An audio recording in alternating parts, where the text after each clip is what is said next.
Yeah. Okay. But Yeah. yeah, we're I, we're I gonna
Strange times indeed.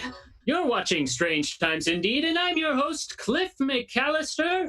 Now, this is a call-in show for all things strange, all things weird, and I, as always, am your host, Cliff McCallister, the Czar of the Bizarre. Now, if you're joining us tonight, we are talking all sorts of things. We're talking about weirdness in the wilderness. We've got a special guest coming on in a couple of bit, but we've got some news off the top, for those of you following along in the world, you may remember last week we discussed the news out of the Pentagon, out of Congress, that there is more UFO footage, more unseen UFO footage out there. Now, very recently, just in the past week, during an interview, the Senate Intelligence Committee chairman, Senator Marco Rubio, was asked about this very phenomenon. And I tell you what, if there is any time to do it, now is the time we should be asking Marco Rubio about the UFOs. Nothing more pressing could be happening at this time. So they asked him about the UFO phenomenon, and the Pentagon issued confirmations of sightings, and he described it as a national security risk and one that we should be looking into. And then he went on to say, we don't know what is and isn't ours. Well, it sounds like Marco Rubio can tell spacecraft apart just about as well as he can black congressmen. That's a zinger for anyone who follows the news. And our good Senate Intelligence Committee chairman, Marco Rubio. Other news coming out of the States. This is a follow-up on a very important story that we've been diligently tracking here at Strange Times Indeed, the O'Hare Mothman. Now, many are wondering, have there been an explosion of Mothman sightings in and around Chicago's O'Hare International Airport? And there has been sightings stacking up over the past year. And this is the latest one. This actually dropped while we were broadcasting last week. Missed being a breaking news story by about 15 minutes. This story, a woman who was recently at O'Hare International encountered a huge owl with glowing red eyes. And she said they looked like they belonged to the devil himself. Now, this could very well be, by its description, a sighting of the O'Hare Mothman. Now, this is what she had to say. I had just gotten off of work and was walking with my friend toward the parking lot to go home. As we walked, we saw something fly over us. At first, it was a huge owl, but I thought it looked like a huge owl, but it was solid black. The thing flew over us and then suddenly, by the landed by the edge of the parking lot and was just standing there. We again thought it was an owl until the son of a bitch stood up and was standing about 7 feet tall. My friend shrieked, and that's when the fucker turned around and we saw two glowing red eyes. It looked like they belonged to the devil himself. That's when we both screamed, and this demon spread his wings out and lunged at us while screeching at us. It sounded like a bunch of little girls screaming all at once, and it was the scariest thing I ever heard. We ran for my car, and this thing acted like it wanted to come after us. As we ran to the car, it took a step in our direction, but before it took off into the air, it was out of sight in about 3 seconds. We could still hear it screeching as it flew into the night. I can tell you, I've never felt more scared and all but pissed myself from fright. I thank the Lord for watching over us and not letting that thing attack us or drag us off to hell. That is the eyewitness report of the Mothman sighting, the most recent sighting of the O'Hare Mothman. Now, when researchers tried to follow up with this report, with the woman who filed this report, she would not speak to them by phone, but would answer some questions via email. Her friend, who was also there, who was reported as shrieking in the story, when reached out to corroborate the story, she said that the second party, which is her, in this sighting, refused to speak with me, emailing and saying that she was too shaken up and has elected to not participate in the investigation. So clearly, the O'Hare International Airport Mothman is causing such trouble that it is scaring people so badly they can't even share their experiences. Now, for the second time in this program's history, I, Cliff McCallister, the czar of the bizarre, am calling on O'Hare International Airport to release the security footage of their site to show us the Mothman footage. If it is appearing on their grounds, there is not a parking lot near an airport that doesn't have cameras in it. There must be footage of this somewhere out there, and we are calling. If you are on Twitter, go out and tweet that we need to give us the Mothman footage. Now, on Strange Times Indeed this week, we are talking about all sorts of wilderness weirdness. We've got a very special guest this evening. He is a company member at the Maryland Ensemble Theater, but he is also a former Forest Ranger. His name is Steve Custer. He's got a very troubling story to share with us today. We're going to go ahead and bring him on. Steve, is that you there? Hey there, Cliff. It's me, Steve. How's it going? I'm doing very well. Thanks so much for calling in and sharing your story with us, Steve. Of course, thank you. I'm excited. It's certainly a story that's lived with me for many years. It's one that's I still feel unexplainable. That's what stayed truly remarkable about it 12 years later. Oh, and so let's talk. You said this occurred 12 years ago. Let's talk about your credentials. I see you're wearing a uniform here. Can you tell us about this forest that you rangered at? Sure thing, Cliff. Thanks. I worked for the Calvert County Natural Resources Department, and that was for Kings Landing Park, which was in Huntington, Maryland.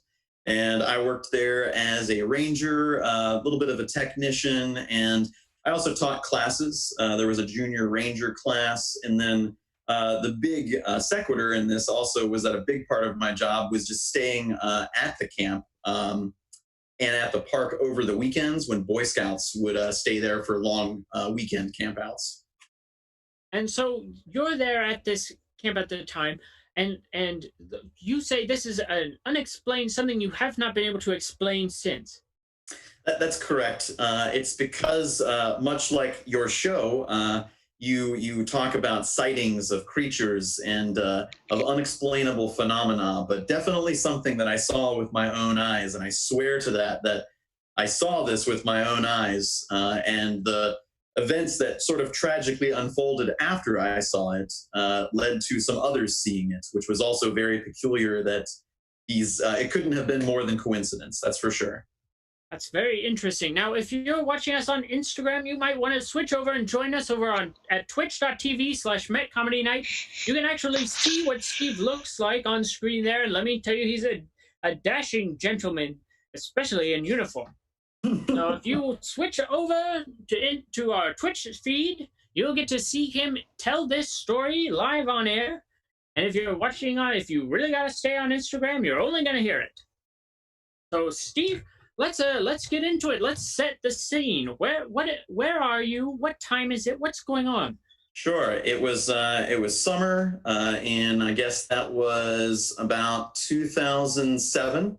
I was going into my senior year of college, and what I did during that time period was on my summer and winter semesters, I would go back to my hometown in Calvert County, and I stayed with a friend after my family had moved to Wisconsin. And so I stayed working as a park ranger seasonally. So I mostly worked in the winters and the summer, and really only worked there again the year after I graduated for a full year. But this was over a summer. I typically worked weekends because I would actually stay at the park on the weekends, almost as if it was my apartment, because there was a lodge there for people to stay when anyone would be camping out, such as the Boy Scouts, Girl Scouts, sometimes the SCA. Sometimes they'd have like Dagger Here events where people would camp out. But anytime there was a rental where someone was camping out for the weekend, it was either myself or another ranger by the name of Jackie, who would usually be on for those weekends. All right. And so what so this is a weekend when this occurred? That's correct.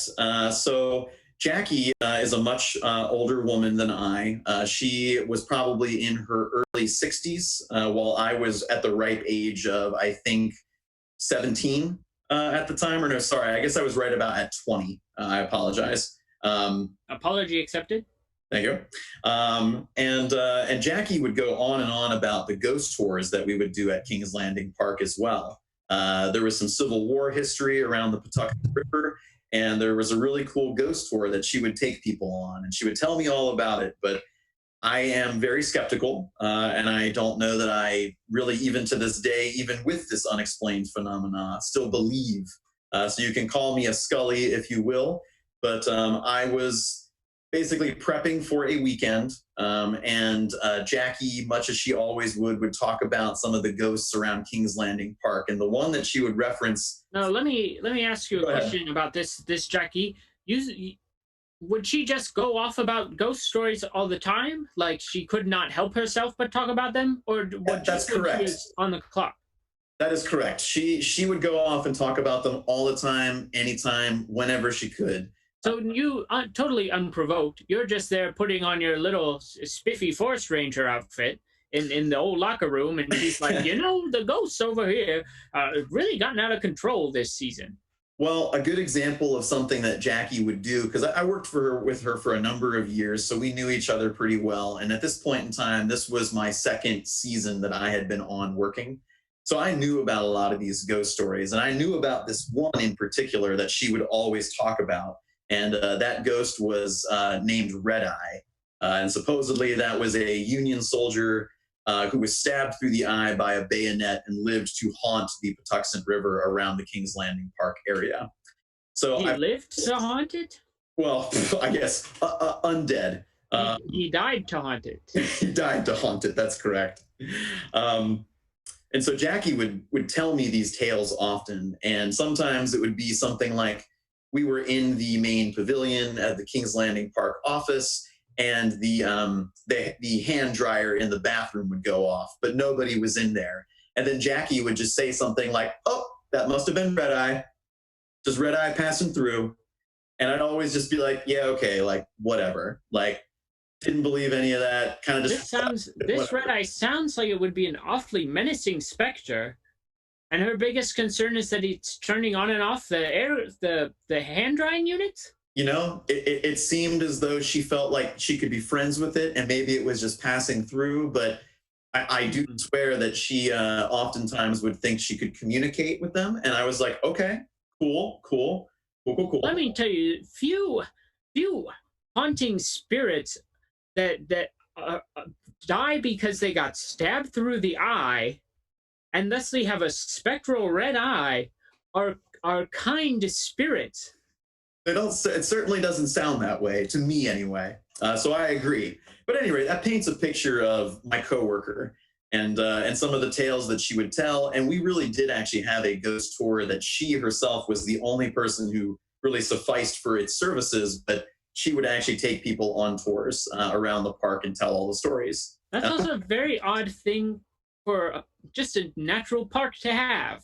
Yeah, it is. It's very weird, but that is just one thing that I want to put out there that she self-started, which was really cool. It did bring in a lot of attention. It certainly also brought in a lot of, attendance numbers, people coming in wanting to like use the pool, but also stick around and then go on the ghost tour. It just made the park a bit more multifaceted. And I worked with the junior rangers, so I taught things like orienteering, wilderness survival, canoeing, rowing, some things like that. So again, just painting some picture of what I did way back when.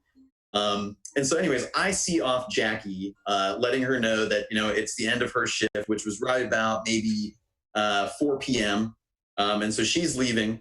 I was aware that this Boy Scout troop was still staying for this weekend. So this was a Saturday.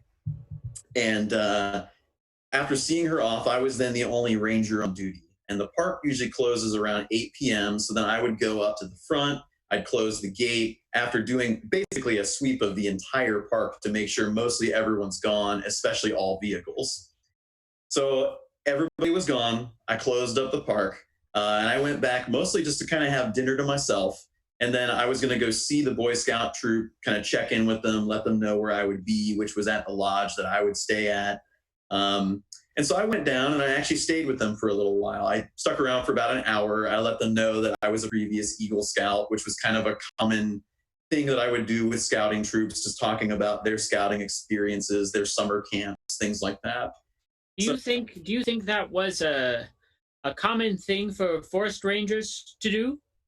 To be like, I was also an Eagle Scout just like you. And I ended up being a forest ranger. Yeah. This is when you become a Boy Scout, this is really the future, the best future job you could have. This is what you can do. Yeah, I don't know. I guess I thought of it at the time as like well, I went through being a Boy Scout. I might as well apply these skills to make some dough while I'm at it, because my family moved to Wisconsin and I was living on my own. So it just seemed like a good fit. But at any rate, so I checked in with these Boy Scouts, this troop, and, made acquaintances with everybody, just said hey, and then left and went back to the lodge. And at that point, that may have been around about 10 p.m. And this is really where the story of like the sighting and where real events start to unfold that start to get really out of hand, because it builds up to a point where the park police are involved. Somebody is hurt. So these are all stories that I just want to give a little bit of a disclaimer as I jump into this. So as I was going back to the lodge, there is a big field that a lot of people would usually do something like SCA or dagger here fighting, football, ultimate frisbee golf, stuff like that. All the way across this field is where this lodge with basically like a telephone pole and one lamppost light out front is. And I'm just walking that direction, not a care in the world. But then all of a sudden, I see a dark figure, very humanoid in shape, but just pitch jet black, very, it seemed very odd in its movement, because it seemed almost in a way like mechanical for a moment. But it also had to have been fairly tall, because from where I was being able to see it, I was at least over a football field away and could evaluate that this thing looked pretty big. We got a question. Did you say daggery? Dagger here, which is spelled Dagorhir. Sorry, I'm saying that live, but I was fed a question to understand what is dagger here. That is a group that, much like the Society of Creative Anachronism, they make their own armor and weaponry. They camp out. Sometimes they're of their own regiments, or like a tribe, and then they get together like an order of knights and they fight one another, which is pretty rad. And so sometimes those were things that happened on those weekends too, just to catch that question that I hear was on the air. Absolutely. But to pick back up, so I see this figure, and I think maybe it's a person, like maybe it's somebody who might be lost. So I call out to it immediately, and I just kind of said, hey, don't know if you're lost, but your campsite's back that way. It didn't do anything except turn and square off with me to the point that I could see 2 legs, 2 arms, and a head. And like, that's really all I could see. It was inky and pitch jet black enough for me to be like, I don't know what this is. Almost interdimensional in a way. Yes. It had no discernible features or outfit that you could attain beyond its outline. It was almost fully silhouetted. Correct. That is exactly what it looked like. And you said you could see defined arms. Could you describe the arms? Were they muscular? Thin. Were they? No, they were very thin, very lanky in nature. I would say that it still looked humanoid and respective to the humanoid shape. It wasn't like the arms were so long that they went, an egregious length or anything like that. It wasn't like a Slender Man per se. That would be hard to say, but yes, I don't think that it was a Slender Man type of scenario. But you said it was big. It was a large creature. It had to have been, only because, and I'll get to that, how I sort of evaluated that. But as I start to approach a little bit more and with some trepidation, realizing that it has not spoken to me, it's not said anything except looked at me, I just then called out one more time to say, hey, the park is closed and you're not supposed to be here right now in the event that you're stuck in the park. And I started to kind of start to say some things like, I can help you get out of the park. But then all of a sudden, it just, with almost like crazy haste, just darted away in the light. And I could still see it. It looked, again, very humanoid in shape on two legs moving to run. So But- if I may ask a question, Sure. what time of night is it? The park is closed, but is it still bright out, or is the sun gone? No, it's the sun has gone down now. At this point, it's after 10 p.m. I went and saw the scout troop for my last check-in just around 9:30. I stayed there for maybe about 30 minutes, and then around 10 p.m. started walking back up, which, to be perfectly honest, I was really just like going to go back into the lodge, use my portable DVD player back then, and watch some Dragon Ball Z or something. Like, I was just ready to kind of camp out for the night and chill. And then this happened. And the area where this happened, was it a lit area? Only this one light. I could really like light this area because there's not really a lot of man-made light in the park, to be perfectly frank. And in the lodge and pavilion area where I was going, there are only two outside lights, and one is on the back end of the pavilion and the other is on the front. And to kind of paint the picture of the pavilion, it is a enclosed and doored in area. It looks a bit more wooden. I mean, it is man-made.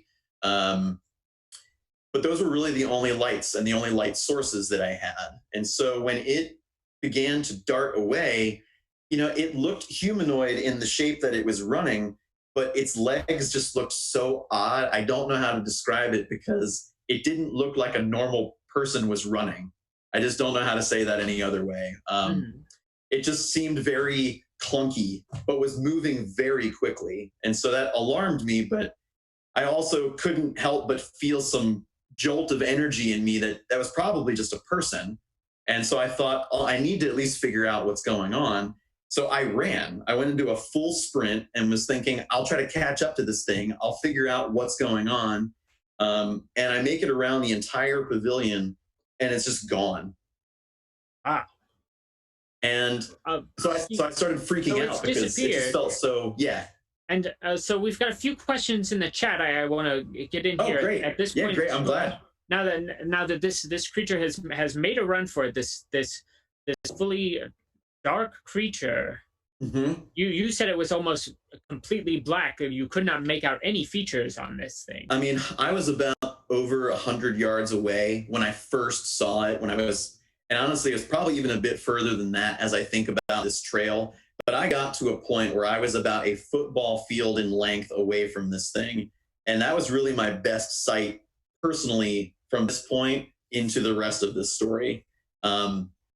It just looked jet black. It looked very odd in shape, but it just seemed very humanoid. And I don't know how to say it any other way than it just seemed like its limbs were thin. And it just seemed like I could definitely see a body. Right. Some questions we've got in the chat. One, my friend John Henry says, this is starting to get terrifying on the Instagram chat. Now, a question from Barefoot and 52 says, were the eyes glowing red? I couldn't see any eyes at all. All right. So I also, in talking about this, so I eventually recount this tale later to Jackie as well, because of course, why was I not going to tell her? And when I told her that I didn't see anything like a red eye, she totally was like, well, then that wasn't red eye. It might have been something else. She's only got one ghost she cares for. Well, it seemed that way. Do you think she married that? I didn't see red eye. You think sometime after you stopped working there that she married that ghost? I mean, you think she was in love with Red Eye? I think that'd be pretty sweet. So at any rate, and one other question about the creature. Shoot. This is coming from P. Varga, who just followed us, so thank you for the follow. He asked, was the creature, when it was running, in trying to describe the way that it looked like it moved, the way its legs moved, cool. He asked to clarify, could you say it was like floating, perhaps? Or was it clearly like making contact with the ground in some way? I think it seemed like it was making contact with the ground in some way because it seemed a little clunky. It just seemed like it was really weird that its legs weren't bending very much. That's really what really like got me was that I wasn't seeing much in the way of a bending leg. It just seemed like legs were moving, and it was moving in a very clunky way. Almost like like a clown on stilts, but like the legs were very straight but moving in a very quick and like, yeah, it really scared me. And I froze, but then ran after it just to see, like, I thought it might be a person, and I thought maybe it was a person in the park that may have been locked in or something like that, because admittedly I have had a scenario like that before. I've also had a scenario where I was doing a sweep of the park and encountered a couple having intercourse out in the woods. That was great. Nice. I definitely have had like a wide spectrum of ranger experiences, but this story is the one that has always stayed with me because. So this is this. Well, maybe on Strange Times After Dark. Maybe on Strange Times After Dark, you can share that other story. True. I could. I'll have to one button down for that one. Oh yeah, there you go. But at any rate, so after kind of getting my nerves back together and kind of getting myself solid again, I just thought, I have no idea what that was. Probably nothing I can really do about it. I'm just going to turn in and I'm just going to make a note of what I saw, and I'll just leave it at that. So I go to bed, and that's kind of that for now. Then it's about 2:30 in the morning, and the bell outside my lodge is ringing, which is actually like a manual bell that you ring. And Someone's out there. Yeah, someone's out there ringing my bell, and there is aggressive knocking on the door that leads to the pavilion. No one would be able to get in without a key. So I get up very quickly. I register how late/early it is, and I jolt to the door, and then I realize that there are just two kids there, and it's two Boy Scouts, and they are totally terrified, like shaken to the core. And I am immediately like, oh God, what happened? Like, what's going on, guys? And they tell me that there is a third kid who was with them who might be hurt, and he might be missing. And I was like, oh my God. Those are two very bad things at 2 a.m. Yes, very, very, very bad. And hurt is one thing, but missing is extremely bad. Oh, yeah. So this is definitely where the story starts to get very serious, because I immediately become just totally concerned about, where is this kid? Where were you guys? What do I do? Like, nothing like this has ever happened in this park to me before. So while I kind of panic for a little bit, I ask these kids for a little bit more of a detailed account of, well, where were you going? What was going on? Like, where did you last see him? Just a lot of those rudimentary questions. And as I ask these questions, I start to establish a narrative that they snuck out of their camp. They wanted to go down towards the beach, and there is a really big rope and tire swing there. And they wanted to just go horse around and have a good time. How old would you say they were? Oh, probably, I'd say anywhere from like 11 through 14. Okay, so still younger. Yes, probably not sneaking out to smoke a reefer, as far as you know. I'd like to hope not. At that age. That's true. But so at any rate, these two kids, I start to establish that's where they went, was down towards the beach. And so I start to kind of get like an idea of, okay, like, well, we need to go down there and we need to look for him. And so I start to panic, and I get basically the equivalent of what is like a small Jeep called a Gator. And I ask the two boys to get in, and I go all the way back to the scout camp. And I then get there, and I basically tell them what's going on. I say that these two kids went out for the night. They snuck out. It sounds like one of the other boys might still be at the beach, and he might be hurt. I said at this point, like, I need to call park police as well. Because the boys at this point they're now telling me like they saw something. And then this is where I really start to get like, wait, what? Like, I get down there with the scouts, and I'm now with the scout leaders and these two kids, and I'm talking about calling the park police. And then the two kids are like, well, we saw someone, we saw something. And I'm immediately like, oh my God, like, hair is standing up. Yeah, hair is standing up on the back of my neck that maybe it might have been what I just saw. So I start to get a little like, oh God, oh God, oh God. I don't admit, though, that I saw something. And that I want to be in the moment, because like this, you're admitting it now.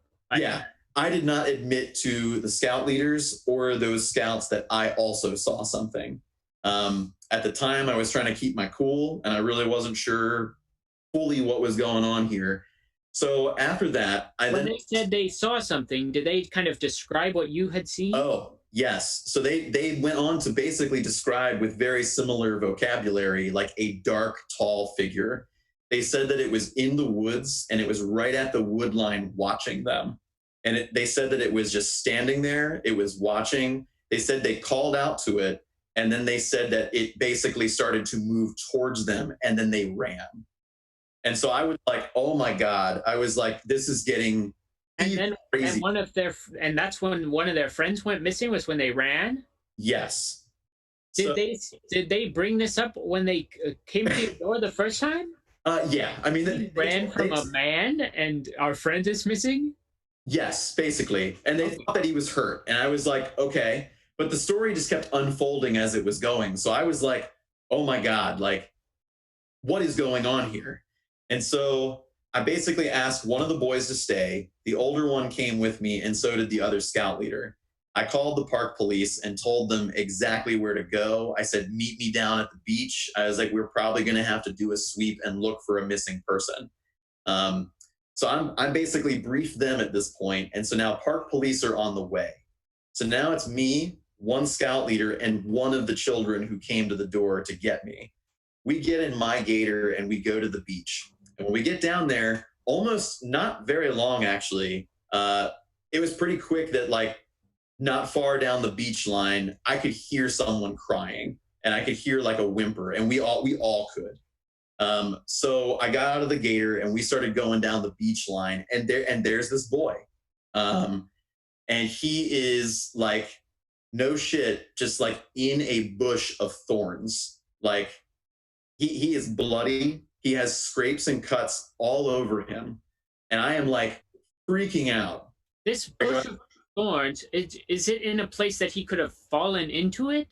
Yes. And okay. So I find him here, and I'm like talking to him, and I'm like, hey buddy, like, I need to get you out of here. Okay. Like, I'm going to try to move this. I'm going to cut around this, and I need to get you out. He is like catatonic, not responsive to me at all, like verbally not responsive, but making eye contact with me. And I'm no stranger to giving CPR. I'm no stranger to first aid in serious situations. But what was just very peculiar was he wasn't verbally connecting with me at all. And it seemed very clear. Emotionally shut down, it seemed. Yes. And it seemed very clear that he could, because he would say things, but he just wasn't directly answering anything I was trying to connect with him on. So we get him out of this bramble bush, and I figure out that he more or less swung himself from the tire swing and fell out of it. And that's what the kids suspected, that he hurt himself, was that he fell out of the tire swing. They didn't know that he fell into that bramble bush of thorns anyway. Right. And so at this point, I start migrating everybody back over towards the gator. And so now that's 4 of us. And I've basically done like a cross arm carry with the scoutmaster, and we're carrying this kid all the way back over to the gator together. And we get there. And so at this point, I'm waiting for park police. I'm not going to go anywhere because at this point we found him there on the way. That would have been protocol. So I stay there. And at this point, I've got about like 5-10 minutes till they arrive. And so I start asking this boy again, like just questions. I'm like just trying to get something out of him. Like, hey buddy, like, were you guys just horsing around? Like, did you just fall out of the tire? Like, what happened? Like, the kids told me you guys saw something. And so I'm trying to play the active, like, adult, acting like I didn't see anything, but trying to get them to tell me what they saw. And so this kid corroborates the exact same thing. He tells me, like, we saw a really dark figure on the wood line, and it was staring at us. It started walking towards us, and we panicked. We screamed, and we ran. So the other 2 kids ran and made it all the way back to the lodge. And this kid fell in this bush. And so I had to administer a little bit of first aid, especially because his cuts were a little serious. So that was fine, but he corroborated all of that, which I was just like totally blown away with. But this scoutmaster at this point was just like outrageously like, you kids are in trouble. Like, you snuck out. That's bullshit. Like, that you guys saw anything. Did he say that word to them? I'm pretty sure he did. He was pretty livid, and frankly, we said that word for the first time on the show last week. That was PG-13. Oh man! Well, thank you for making it PG-13 for me. Yeah. Sorry about that. Oh no, that's all right. Yeah, so, it's awfully seems unprofessional even for a scout ranger to say that word in front of 11-year-olds. I'd say so, but especially one that fell into a bramble bush.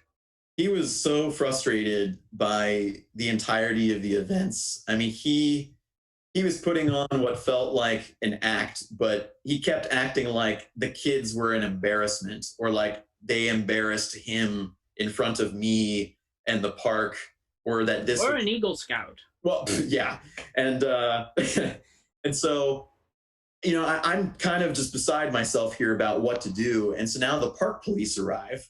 And so now when they get there, they start asking for statements.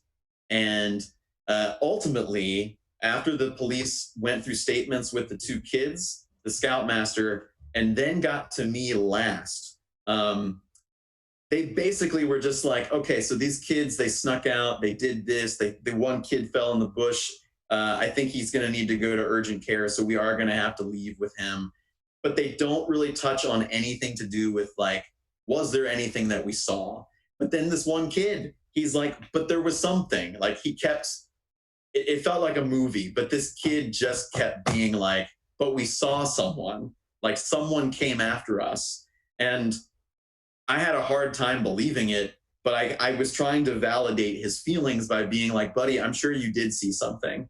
Like, and I'm sure it was scary, but I also couldn't corroborate what he saw. And then I was also just totally panicked and jittered by what I had seen, which more or less sounded like the exact same thing.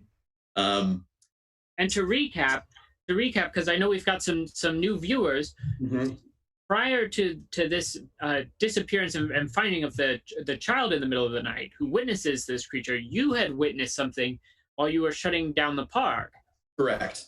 And this was can you describe it one more time? You were across like the pavilion from it. And yeah, I was a little over 100 yards away from it as I was coming up over a hill to where this lodge is, which is all even ground, mind you. There's no hills at this point. Like, I'm looking at a straight field across the way.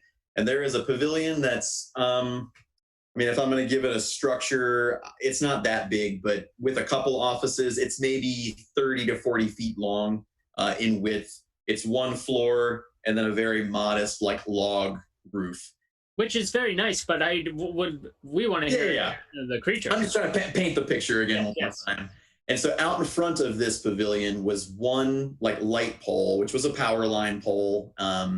But there's this one light, and it's, you know, it's overhead. So that light is casting downward, to be very clear about that.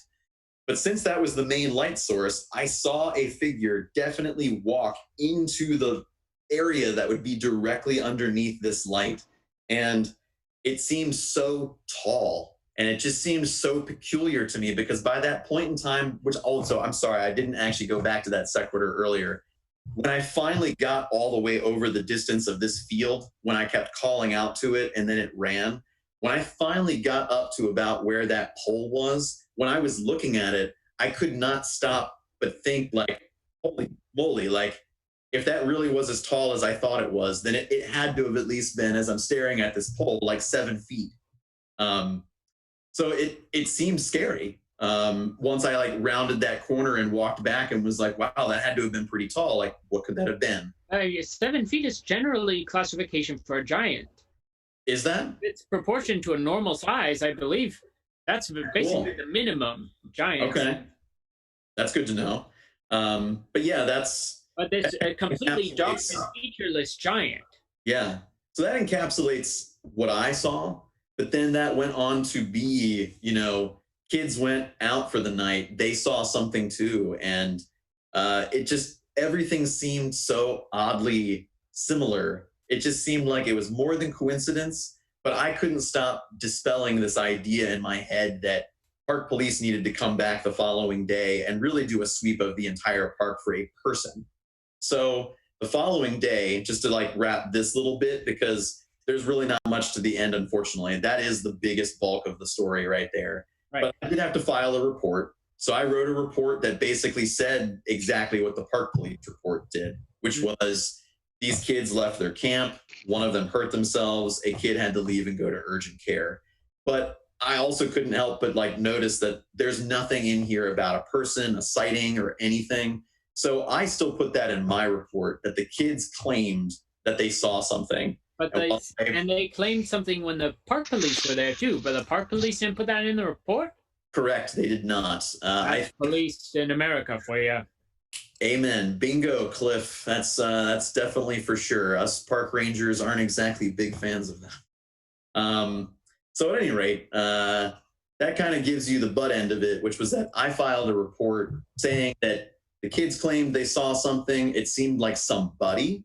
And if it was truly somebody, then that would actually be a mandate for park police to do a full sweep of the park, make sure that there's no one trying to either live there in the park that shouldn't be, anything like that. So they do a sweep over the course of the next week, and we got nothing, you know? So that was kind of the end of what officially was the paper trail on this story. And the only thing that is just, I guess, the most peculiar thing that I've kept to myself for most of this time has been that I also saw something.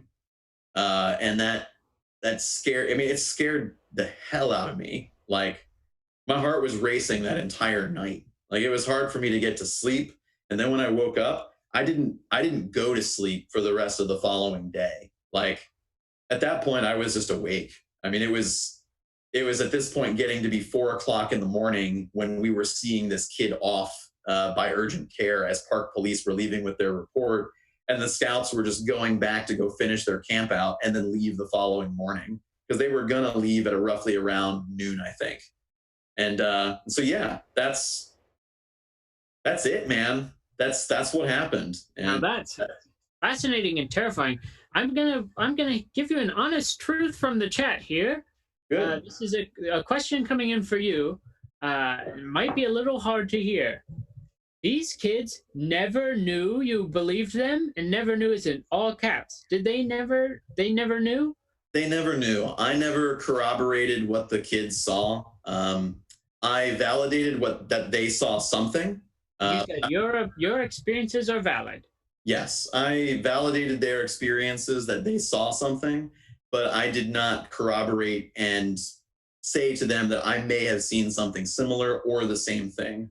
I was very beside myself that entire night trying to figure out whether or not that was a creature or a person or something. But obviously, as it unfolded, it became much more serious than I could have surmised. But you yourself felt like were so thrown by this thing that you couldn't even like reckon with if it were real. Yeah, I just had no idea what I saw. And when the kids saw something later, I went more into a kind of fight or flight mode to take care of the kids, because my whole entire focus, once I learned that like a kid was not with them, was missing and potentially hurt, as everything kept unfolding, I just kept getting more concerned for them. So I kept validating everything about what they said they saw. I never disproved them or said that they were full of shit like that scoutmaster did. And you did in your report, you did note that they had seen a man in the forest, even though the park police did not. Correct. I noted it in my report, which then mandated that sweep. Yeah. Well, so we've got about 15 minutes left in the program. We're going to go ahead and open up the line, Steve. So if anyone has any questions about Steve's encounter, or if they have any theories on what he might have witnessed, feel free to call in. Steven, our wonderful technical director, if we could get the link to the Zoom in the Twitch chat. that's probably the best place to call in. If you go to twitch.tv/MetComedyNight, we can bring you up on screen with everybody, and then we won't be, trying to make two different formats work over on for the Twitch viewers. It'll just be easier, and you can Gotcha. you can look at Steve while you talk to him. Won't that be fun? Oh my. So here we go. Here's some comments coming in while we see if we've got any callers. Steven, do you need the Zoom link? I might. No, I got it. Okay, you got it? I think I should have it. I don't know So that Steve, here's a follow-up in the chat here. It says, man, that's dark. You got to find them. You got to find those kids somehow. You got to tell those kids. Well, so the funny story actually is, so one of those kids, now that I think about it, he does know, but only one of them does. And it's the kid who actually got the cuts, because I actually know that kid now. Really? His name, well, I'll just say his first name, but his first name is Michael. And I found out that later, like, he went to Calvert High School. He found me on Facebook, and sometime around, I don't know, I'd say, I'm trying to think. It was long after college, but he had connected with me, and I knew that he went to a rival high school. We were from the same area. So we had a little bit of some talking points, but he just, was this kid who would be like, oh man, this was this guy, Steve, like, he saved me. And I would always be like, no, like, I didn't really feel like I did anything that special. But I did tell this boy, who later, as I tell him now, he is an adult, but I told him that I thought I also saw something. And I also told him that I had put what they said in my report. Oh, so he I'm knows. I'm unable to post this link to the chat. I've got you. I found it. We're gonna have the Zoom link in if anyone has any questions for Steve. That's right there in the Twitch chat, so you can join us there. In the meantime, another question coming in from our chat here is, how did Jackie react? You said you told Jackie about this? Yeah. So I told Jackie all about this, because, like, why? And for those who are just joining us, Jackie is another park ranger who worked with Steve, who had almost a fanatic need to tell the other people at the park about the ghosts there, that she started her own ghost tour at a national park, which is pretty wild in and of itself. Here's a shallow. This was a shallow grave. We think there's a ghost there now. It's probably haunted. Well, when I told Jackie about it, she immediately told me that what I saw was not red eye, number one, because she immediately was like, well, did you see it? Like, did you see the eye? And I was like, no. I was like, I didn't see anything, Jackie. I was like, it looked like a very dark figure. It looked like a human. I was like, maybe one that was really tall.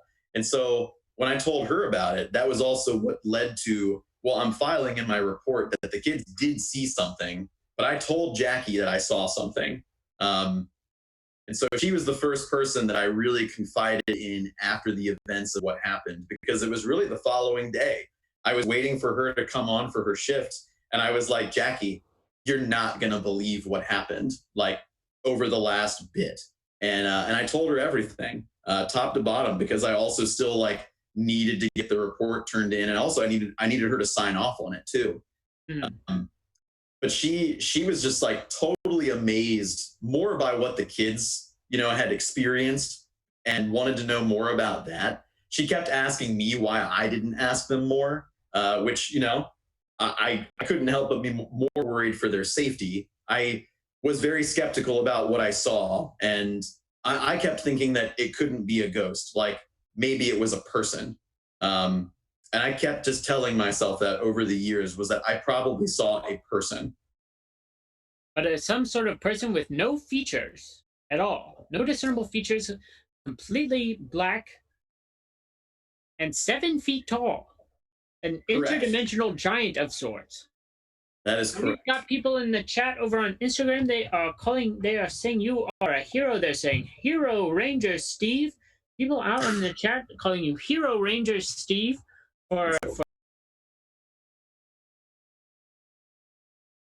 and also for just finding him. to begin with. And I appreciate whomever said that, as well as saying that I may have found him. But I do want to give full disclosure there that, right out of the gate, while I was in a state of disbelief, I did not initially tell the children what I saw. I validated their feelings and what they saw and included that in my report, especially their descriptions, because, they were oddly similar to my own experience. But this, he's a man now, but his name is Mike, and he found me on Facebook, and he more or less thanked me, being like, "Hey, bud, like, I went on to become an Eagle Scout. I thought you were cool, and I'm just glad you saved me." You saved my life. Well, I actually talked to him more about theater because as he grew up, he wanted to start doing theater at Calvert High School. And I thought that was really cool. So, of course, I was very encouraging of that, maybe more so that than the Boy Scouting. And of course, while you mention it, we've been so enthralled by this story, we haven't even brought up, if you'd like to support our show, you can support the Maryland Ensemble Theater. This show and every airing of Strange Times Indeed with Cliff McCallister, the czar of the bizarre, every airing of our show is dedicated to the Maryland Ensemble Theater for having the guts to put us on the air. So you can make a donation to them in our About page on the chat, or even in the donation button somewhere on the Instagram post. That's just a little thing I need to say. That's a good shout out, because the Met is a space that I think about much and very often, especially during this time. And I miss the Met and my family so much, including yourself. Oh, well, thank you very much, Steve. We've got another comment here. This is coming from our producer's father, producer Kevin Cole, who says, "The mother of your producer once went to camp there and thinks it was a marsh monster." Now, are there tales of marsh monsters in this camp? Yes, because there is a marshy and swampy area. It is a very Martian, you say? What's that? A Martian swamp? A Martian? Oh my gosh. There's definitely a lot of wetlands there, because the Patuxent River would kind of come in depending on the tide. So the further you went down towards the beach, there is a small beach area, to be clear. But yes, further into that area is much more swampy, as the Patuxent, it's just kind of an inlet into the bay. So it could have been a marsh monster. It's very interesting that it would have. That's funny. I don't know that I ever thought that in my mind later. I only really know so much about cryptid and cryptid lore because of you, Cliff. So I'm glad that you have me here to talk these things out. You are a dirty Scully. Like you said in the beginning, that's what we call him. That's what we call him here on Strange Times Indeed with Cliff McCallister. Anyone who's like, "I don't believe in that," that's a dirty Scully for you. A dirty Scully. Yeah, to this day, I still don't really know how I feel about that whole experience. Well, here's something you can take solace in. This is coming from the same person who asked you that harsh question earlier. Oh. He follows up, says, "Another theater Eagle Scout here. Another theater Eagle Scout here. I forgive you for your initial cowardice. All has been righted with your truth-telling." Oh, shucks. Well, I do. So it looks like you're off the hook. Oh, well, thank you. It is. Well, we offer forgiveness here on Strange Times Indeed with Cliff McCallister. Anything you need to atone for, we don't have time for it tonight, but perhaps a future episode, you can always call in and confess your sins. That would be good. That would be a good baptism by fire. Confess to Cliff. Yeah. No, that's funny, because that is a really good comment, because, this story is serious to me. And while I was scared and disbelieving of it, and, kind of a stupid 20-year-old, I have actually carried a badge of guilt with that. That's probably why this story hasn't left me. Did you get, as an Eagle Scout, do you get a badge of guilt? Is that a badge you can get as an Eagle Scout? I think you should be able to get a merit badge of guilt. I tell you what, if we ever make merch for this show. Yeah, let's make a merit badge. Get your own badge of guilt. I felt something, and it wasn't great. Yeah. But no, that's yeah, it still scares me thinking about it because it was just so serious. And you know, I've had examples at the park where in one particular instance I gave CPR and resuscitated a young girl. So I've had very serious situations happen at the park where first aid or life-saving practices need to be put in practice. I'm very grateful for those experiences, but that is an experience that will just sit with me in a very different way because I didn't know what to believe. It scared me. And the only thing I knew how to really do at the end of the day was make sure the kids were all right. And yeah, I just, yeah, it's unexplainable to me still. Well, like you said, you take this very seriously. Here's a serious question from the chat. Camping, it's intense. Is camping intense? It is. Sometimes you camp in tents and sometimes you camp outside. That's from our friend Magic Scarf in the chat. Berfin52 says that he was a Weebelo. Were you ever a Weebelo, or did you get to skip that stage? I was a Weebelo, Weebie Loyal Scouts. I actually was a Tiger all the way up through Eagle Scout. Also, maybe... A Tiger? Isn't that like when you're in the 3rd grade? And you were a Tiger until you were an Eagle Scout? Yep. I was so you just never advanced? Yeah, I was a Tiger the whole time. You were a Cub Scout and you went straight to Eagle. No, yeah, man, it was great. I had to show everyone how to do that. No, I was in it as far back as being a Tiger and went through all of the ranks. It was a really good experience. I enjoyed my scouting days. I also had a very progressive group, and that definitely made my scouting experience impactful and meaningful because I've heard a lot of horror stories, so I do feel very grateful for the experience that I have. Well, I'll tell you what, Steve. I left the Boy Scouts because I could not tie anything more difficult than a shoelace. And to this day, I still cannot.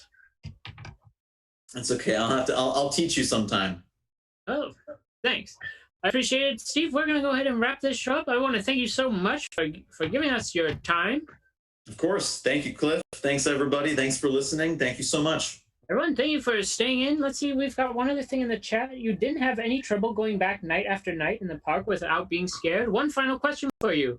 Did you feel scared to go back around in the park?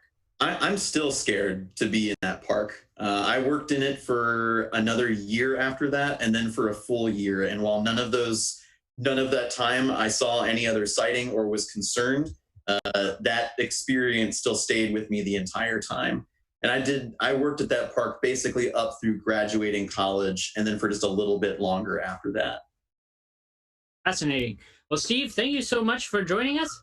As always, this is Strange Times Indeed with Cliff McCallister. We want to give a special thanks to our technical director, Stephen Craig. He's been helping keeping the show looking nice and clean every time you watch it over on twitch.tv/Met Comedy Night. And of course, you can join us on Met Comedy Night on Saturday at 9 o'clock for Prov Talks. They're going to be doing an improvised TED Talk, so go ahead. Tune in then. They're going to need your suggestions. So people got to tune in. People got to comment on that one. And as always, thank you to everyone who commented tonight. Thank you, Steve, for calling in. And remember, this show, as always, is dedicated to the Maryland Ensemble Theater for having the guts to put us on the air. For Strange Times Indeed with Cliff McCallister, I'm the Czar of the Bazaar, Cliff McCallister, signing off.